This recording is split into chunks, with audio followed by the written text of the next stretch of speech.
ઘણા લોકોની કમેન્ટ આવ્યા પછી ચાલો આજે આપણે બનાવીશું મસાલેદાર શિમલા મરચાંનું શાક, જે એકદમ સરળ અને જલ્દીથી બનાવી શકાય છે. ચાલો આજે આપણે બનાવવાના ભરેલા શિમલા મરચાં શાક કેવી રીતે બનાવવાનું એ તમને રીત બતાવું છે.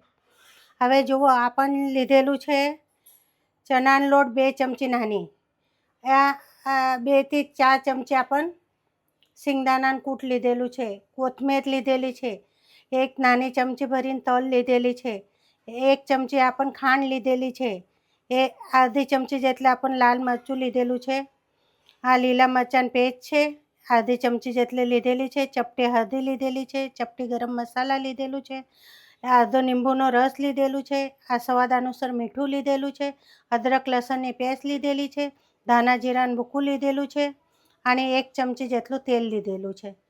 આ હિંગ લીધેલું છે, આપણે ચપટી હિંગ નાખવાના, 1 મેગી મસાલા નાખવાના અને 250 જેટલા આપણે મરચાં લીધેલા છે. મરચાંને આપણે કાપીને મૂકી દીધા છે. હવે કેવી રીતે બનાવવાનું એ તમને રીત મેં બતાવું છે. શિમલા મરચાંના અંદર મટીરિયલ કેવી રીતે નાખવાનું એ તમને મેં રીત બતાવું છે, એવી રીતે તમે બનાવવાનું. ચાલો આજે તમને શિમલા મરચાં મસાલા કેવી રીતે બનાવવાનું એ તમને બતાવું છું. આ જો આપણે 1 ચમચી ચણાનો લોટ લીધેલું છે, એ નાખી દીધું. આ સિંગદાણાનું કૂટ લીધેલું છે આપણે, આ 1 ચમચી તલ લીધેલી છે, 1 ચમચી જેટલું ધાણા જીરું લીધેલું છે, એ નાખી દેવું છે. આ જો આ નાખી દેવાના. આવે 1 ચમચી જેટલું આપણે લીલા મરચાંની પેસ્ટ લીધેલી છે, એ 1 ચમચી નાની લાલ મરચું લીધેલું છે, એ નાખવું. અદરક લસણની પેસ્ટ લીધેલી હતી, આ 1 ચમચી જેટલી છે આપણી નાની. આ ગરમ મસાલા નાખવું છે, સ્વાદ અનુસાર મીઠું નાખવું છે. આ અડધો લીંબુનો રસ લીધેલું છે. આપણે હવે નાની ચમચી ભરીને ખાંડ લીધેલી છે. આ ચપટી આપણે હળદર લીધેલી છે. આ જો આપણે 1 સ્વાદ અનુસાર, તમને મેગી મસાલા નાખવું હોય તો નાખી શકો, નહીં નાખવું હોય તો તમે નહીં નાખતા. અમે મેગી મસાલા નાખીએ છીએ. હવે ચપટી હિંગ, 1 આખું પાકીટ નાખી દેવાનું. આપણે ચપટી હિંગ નાખીએ છીએ. ચાલો આપણે ચમચી 1 નાની ચમચી ભરીને તેલ લીધેલું છે, એ તેલને આવી રીતે નાખી દેવાનું. આ જો આ ધાણા લીધેલા છે આપણે અડધી વાટકી જેટલા લીલા ધાણા, એને છે ને હવે આપણે મિશ્રણ કેવી રીતે કરવાનું એ તમને બતાવું છે. જો આ મિશ્રણને આવી રીતે બધું ભેગું કરી નાખવાનું, બધું એકદમ સારી રીતે મિક્સ કરવાનું. જો તમને ચમચીથી નહીં ફાવતું હોય તો હાથથી બી કરી શકે છે. જો આવી રીતે આપણને છે ને શિમલા મરચાંનું મટીરિયલ આવી રીતે મિક્સ કરી નાખવાનું. પાણીનું 1 બી છાંટો નહીં નાખેલું છે, પાણી નાખવાનું નહીં, એટલે મરચાંનું શાક બગડી જશે. ચાલો હવે મરચાં કેવી રીતે ભરીને મૂકવાનું એ તમને એ રીત બતાવું છે. જો આપણે મરચાં ચારે બાજુથી કાપી નાખ્યા છે. આ મરચાંને મટીરિયલ કેવી રીતે ભરવાનું એ તમને મેં બતાવું છું. આવી રીતે એકદમ મસ્ત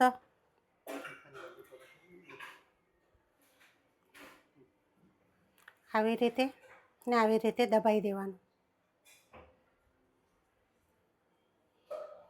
હવે એવી રીતે આપણે બધા મરચાંને ભરી દેવાના.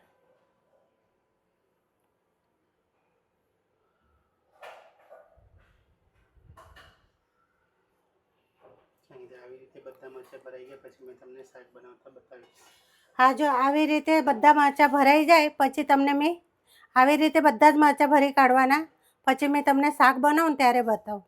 ચાલો જો આજે આપણને છે ને હવે તમને બતાવેલું બધા મરચાં આવી રીતે ભરી દેવાનું.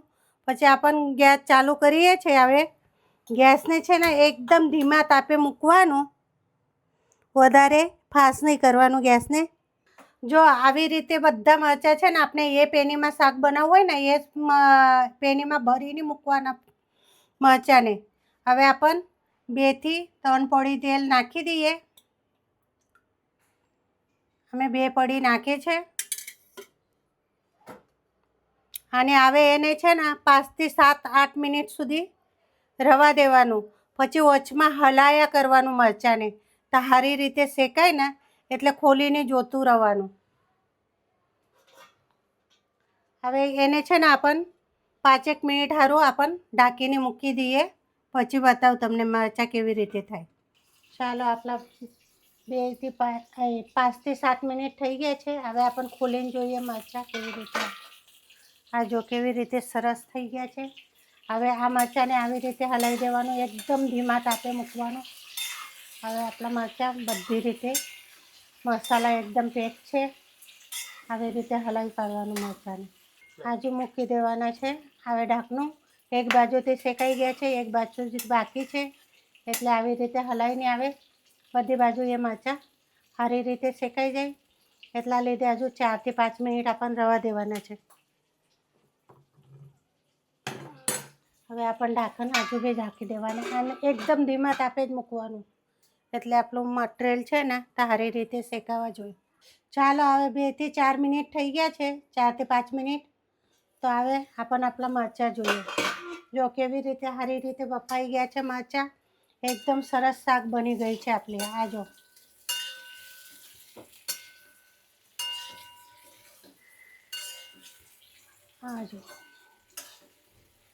ધમાકેદાર મરચાં બની ગયા છે આપણા. ગેસ હજુ બી ચાલુ જ છે. આજે આપણે ચટપટાટા મજેદાર તડકા લગાવીએ મરચાંને. જો હવે મરચાં શાક બની ગયું. 1 ચમચી તેલ લીધેલું છે. હવે તેલને સારી રીતે તપવા દેવાનું.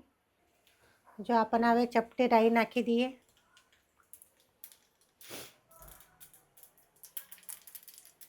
રાઈને સારી રીતે તરતરવા દેવાની. હવે 1 નાની ચમચી જેટલી આપણને તલ લીધેલી છે. હવે ગેસને આપણને બંધ કરી દઈએ, કેમ તો એ બળવા નહીં જોઈએ. આ કઢી પત્તા નાખી દઈએ. પછી છે ને છેલ્લે આપણ શિમલા મરચાં પર આ વઘાર આવી રીતે નાખી દેવાનું. જુઓ તમે ખાઈને રેસીપી કેવી લાગી. આ જો આવી રીતે હવે આપણને તડકો લગાડેલું છે ને, તો એને સારી રીતે આવી રીતે હલાવી કાઢવાનું. આ જો કેવું ફાઇન દેખાય છે શાક, બહુ જ મસ્ત દેખાય છે. હવે આપણે ઉપરથી ધાણા નાખવા હોય તો એને ધાણા ઉપરથી નાખી દેવાનું. આપણને મસાલામાં તો નાખેલા જ છે, પણ જરાક આપણને ઉપરથી ધાણા નાખવાના. જો બનીને તૈયાર થઈ ગઈ છે આપણી શાક. હવે ચાલો કેવું લાગ્યું તમને રેસીપી. લાઈક કરજો, શેર કરજો, હવે સબસ્ક્રાઈબ કરજો. આવી રેસીપી જોઈએ હોય તો શેર કરજો અને કમેન્ટ કરજો.